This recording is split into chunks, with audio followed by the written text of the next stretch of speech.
In India, there are over 3,000 species of non-timber forest produce, or NTFPs. And for nearly 500 million poor people living in and around the forests, they are a vital source of livelihood. In Andhra Pradesh alone, close to 4 million tribal people depend on collection and sale of non-timber forest produce, or NTFP, as the major source of livelihood.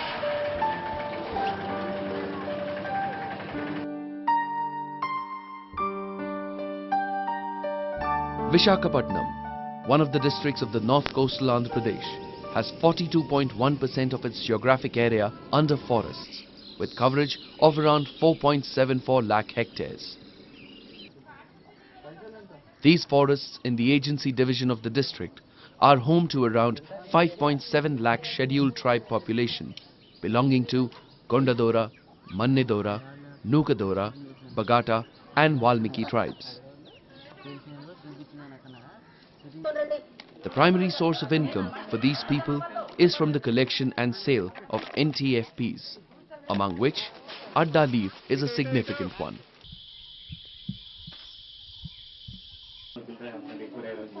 The Girijan Cooperative Corporation, or GCC, a government-run organization, has been conferred with monopoly rights over 23 NTFP products, including Adda leaf.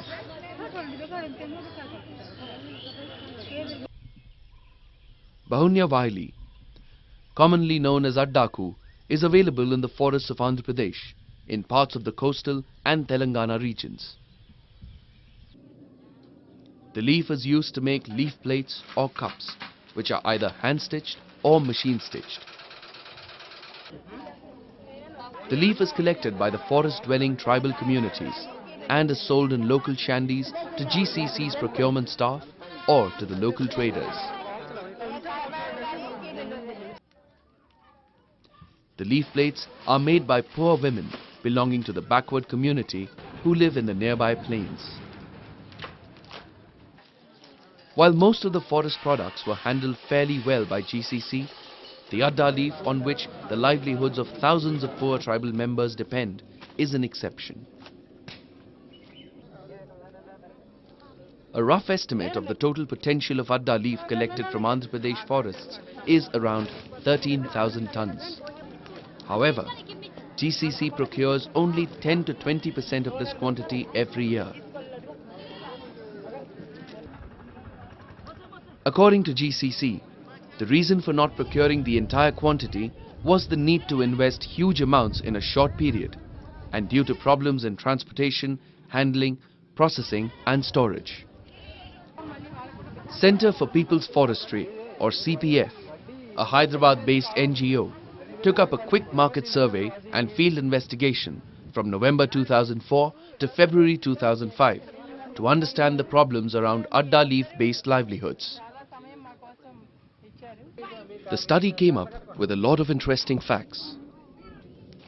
On an average, each person can collect and sell about 25 to 30 kgs of leaf and earn about 150 to 180 rupees per week. 4 to 5 days are spent on collection of the Adda leaf from the forest. To collect these leaves, they have to go up to distances of 5 kilometers into the forest. Once the collection is done, 1 or 2 days are taken up for preliminary processing of these leaves. On the final day of the week, these tribals have to travel up to 10 to 12 kilometers to the nearest shandy for the sale of the leaf. ఆకులు మరి ఉదయం 8 గంటలకు బయలుదేరి సాయంత్రం 5-5:30 ప్రాంతానికి ఇంటికి చేరుకుంటాం. అది ఉదయం 8:30 ప్రాంతానికి తిండి సాయంత్రం 7-7:30 ప్రాంతంలో మళ్ళీ భోజనం చేస్తాం సార్. మా మధ్యాహ్నం భోజనం అనేది ఉండవు. They spend up to 20 to 30 rupees on incidental expenses such as transport and food. They also face problems in taking the leaf individually to the shandies. They are not allowed to pool and take the leaves by the regulatory functionaries, as they are then treated as traders.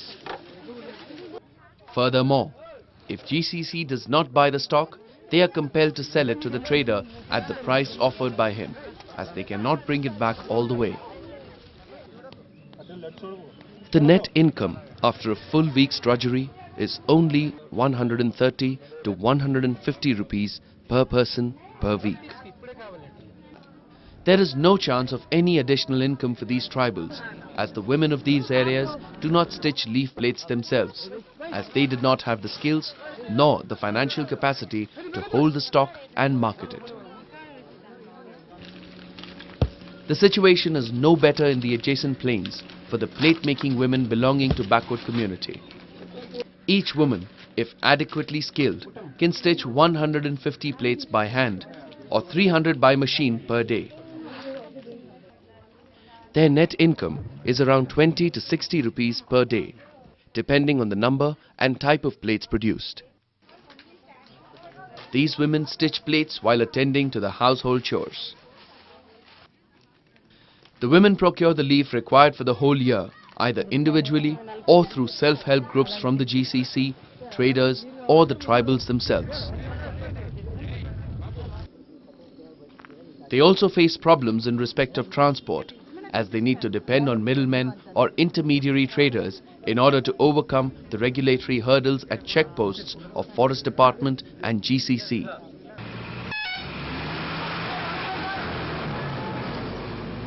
అక్కడ కళాసు ₹2, ఆశీలు రూపాయ, గాడు మామూలు ₹5, gate కాడ ₹5, లారీకి ₹30 ఇచ్చుకొని ఆకులు తెచ్చుకొని అవి కుట్టుకోనికి ఎండబెట్టుకొని కాళ్ళ కోసుకొని ఎండబెట్టుకొని అవి పచ్చులు ఇంట్లో ఉండేది చూసుకొని ఇంట్లో దాచుకుంటాం, కిమ్ములు కట్టుకొని దాచుకుంటాం.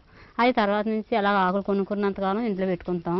అది సీజన్ అయిపోద్ది కదా, అప్పటి నుంచి మళ్ళీ ఆకులు తీసుకొని ఇంట్లో నుంచి కుట్టుకొని ఎండాకాలం వర్షాకాలం అన్నాలు మళ్ళీ ఎండాకాలం వచ్చే వరకు శివరాత్రి కొత్తమ్మ వచ్చే వరకు ఇంట్లో ఆకులు కుట్టుకుంటాం. ఇంకేం పనికి వెళ్ళాం. మా పుట్టిన పిల్లలేటి మేమేటి మా ఎత్తేటి అందరం కూడా ఇదే పని చేసుకుంటాం. The study by CPF identified key areas of concerns. The tribal women collect and sell the leaf twice a year, from April to June and November to January. They have no source of income for the rest of the year. The SHG women in the plains suffer setbacks in buying raw material due to the regulatory mechanisms. Having identified the issues in the field, CPF had interactions with the GCC and the AP Forest Department. With active participation and contribution of both the agencies on one hand and interactions with field-level NGOs on the other, the framework for a collaborative project was developed.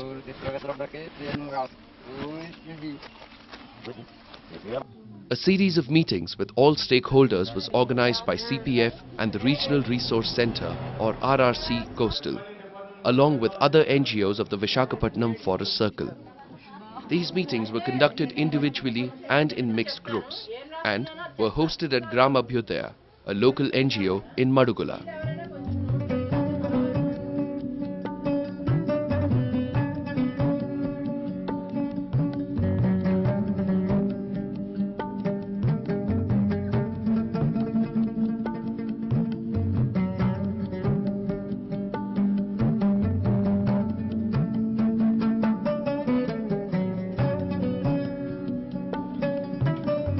It culminated in a multi-stakeholder meeting to discuss and finalize the roles of each of the agencies as well as the intervention strategy.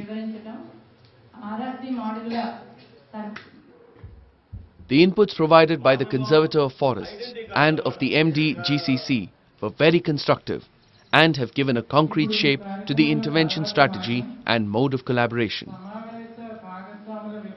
The interventions proposed were organizing the tribal leaf collectors, both men and women, and link them to the leaf plate making women self-help groups of the plains. Initiating tribal women into leaf plate making activity and arrange forward market linkages. The roles of the participating agencies were also clearly defined and agreed upon. The Forest Department extended financial support to local NGOs and communities for trainings, revolving funds, and for providing market linkages with distant agencies.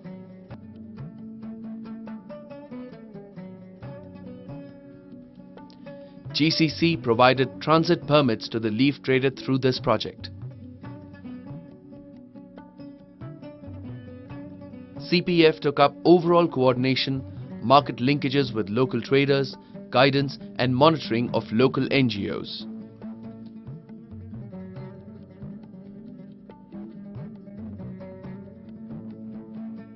The Regional Resource Centre, Coastal, was to organize the field-level activities and liaison with the Forest Department and GCC. Nodal NGOs facilitated the process at division level, and local NGOs worked with the communities. The results of these linkages and actions were there for all to see. 16 NGOs facilitated the process of permits from GCC. 6,680 tribal women were trained in leaf plate making and are pursuing the activity regularly around.